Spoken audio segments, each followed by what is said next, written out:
Welcome to Centertown News. We have a breaking news story regarding the 1984 Bhopal incident in India. To those of you who aren't aware of what happened, a plant owned by Union Carbide leaked 42 tons of toxic gas. The official death toll was about 3,000, but within 2 weeks, 8,000 people had died. An additional 8,000 deaths have since occurred, and it has been called the worst industrial disaster in history. Brought to you from our partners at BBC, here is Steve. Well, joining us live from Paris now is Jude Finisterra. He's a spokesman for Dow Chemicals, which took over Union Carbide. Good morning to you. A day of commemoration in Bhopal. Do you now accept responsibility for what happened? Steve, yes. Today is a great day for all of us at Dow, and I think for millions of people around the world as well. It's 20 years since the disaster, and today I'm very, very happy to announce that for the first time Dow is accepting full responsibility for the Bhopal catastrophe.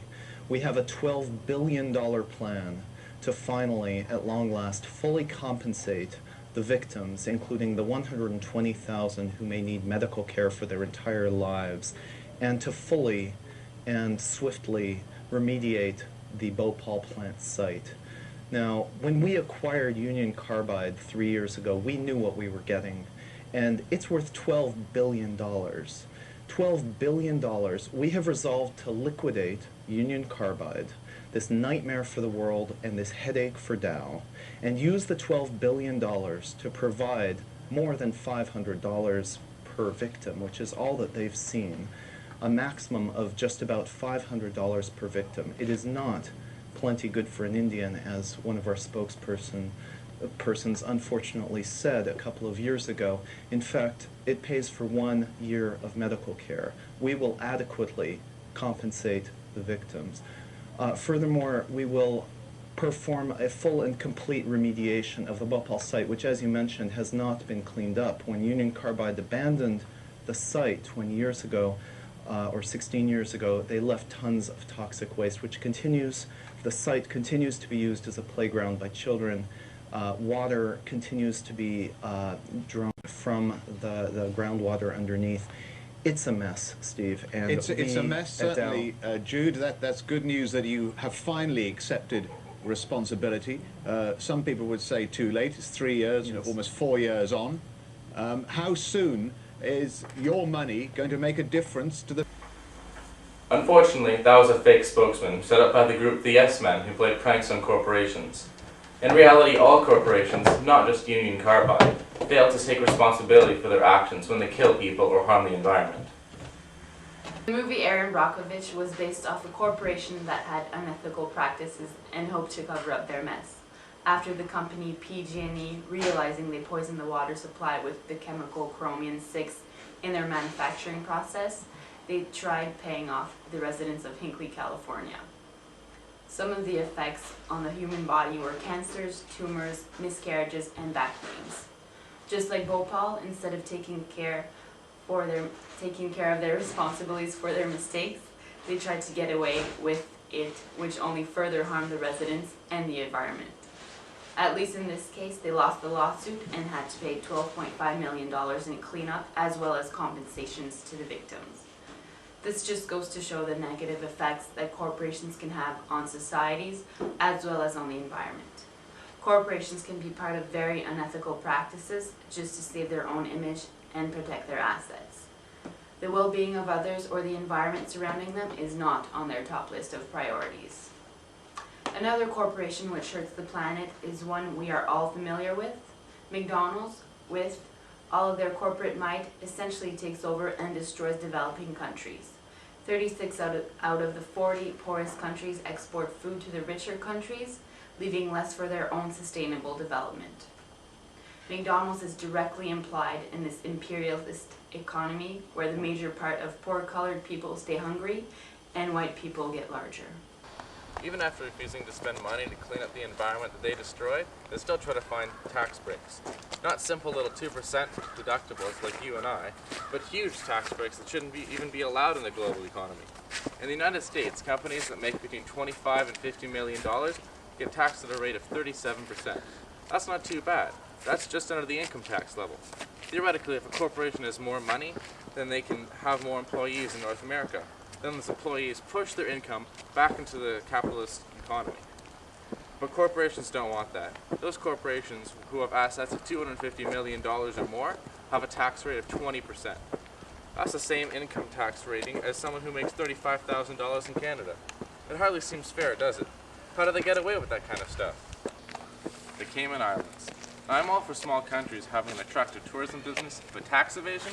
Last time I checked, that was a felony. If we did it, we would have to pay 250% on the amount evaded just to avoid 3 years in prison. Why can't we get the Apple computers and the Wal-Marts of our country to pay 250% on the billions of taxes that they evade? It all ties into cheap labor from other countries. Not only are corporations hoarding all the money to themselves, but they're taking jobs from people who are supposed to be buying their product because of the affluenza that they create. With fewer jobs, there's less of a middle class. So how it works is, Apple manufactures a computer in Singapore, which is bought by the branch in the Cayman Islands for the lowest price, like $200, completely untaxed. Then the Cayman branch sells the computer to the Apple company in North America for $900. Then that same computer gets sold to us, the consumers, for $1,000. When the taxman comes around, the retailers use the receipt from the Singapore branch for $200. For those of you paying attention, that's $700 made on every computer tax-free. Why should we have to shell out that extra cash just for some computer made in a different country by some exploited child laborer? It all comes down to money. Corporations want a lot of it.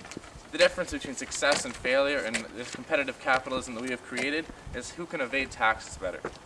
When the banks went, well, bankrupt, they wanted some capital so they could start lending again. The US government was happy to oblige them with a bailout. The CEOs promptly decided to reward themselves with fat bonuses, and one even bought himself a jet. Aren't these the same banks who are begging the government for money because they had none?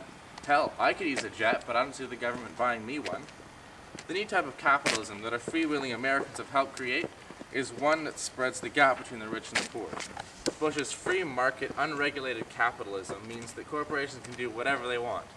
That's like an alcoholic being in charge of the brewery. Maybe Western society has been on top for too long. Maybe it's time for us to fall. Maybe it's time for India and China to get their turn. Or maybe Wal-Mart needs to pay tax on the $244 billion they owe so the US government can actually use those funds instead of starting wars for oil money. Or even better, why not get the corporations such as BP Financial, Apple, MBNA Corporation, CSX Corporation, Citigroup Banking, General Electric, General Motors, ExxonMobil, Ford, and IBM to pay $639 billion they owed to the US government in 2002 from evaded taxes. You can build 100 hospitals, eliminate homelessness, probably cure cancer, and still have enough money to buy me a private jet. Since when was capitalism synonymous with terms like exploitation, competition, and moral corruption? This isn't the fair capitalism that you or I want because it is slowly destroying North American society from the lower class up. And we all know what happens to a building when it loses its foundation. Everyone from the lower, middle, and upper class levels collapse as well, except CEOs who can fly away on their private jets when they leave our capitalist society in a mess. Not only do corporations fail to take responsibility for their actions and find every loophole possible to take away from social welfare programs, but they exploit workers and create monopolies. In the past decade alone, 29 businesses have sought bankruptcy protection with Wal-Mart as the main reason. Wal-Mart puts pressure on their suppliers because of the sheer volume that they request, which forces many manufacturers to move production to third world countries. They enter a town with their everyday low prices and run everyone else out of business. With no local businesses, then all the money in the area goes to big corporations. Not only that, but they pay their workers minimum wage so that not even their employees can afford to shop there. With all the revenue leaving the city and only the minimum returning to it, Wal-Mart can be destructive. After companies fought for the right to sue and be sued, in other words, to be incorporated, they refuse to take legal responsibility for their actions and can essentially get away with murder. All this goes to show is that these selfish corporations want to have their cake and eat it too.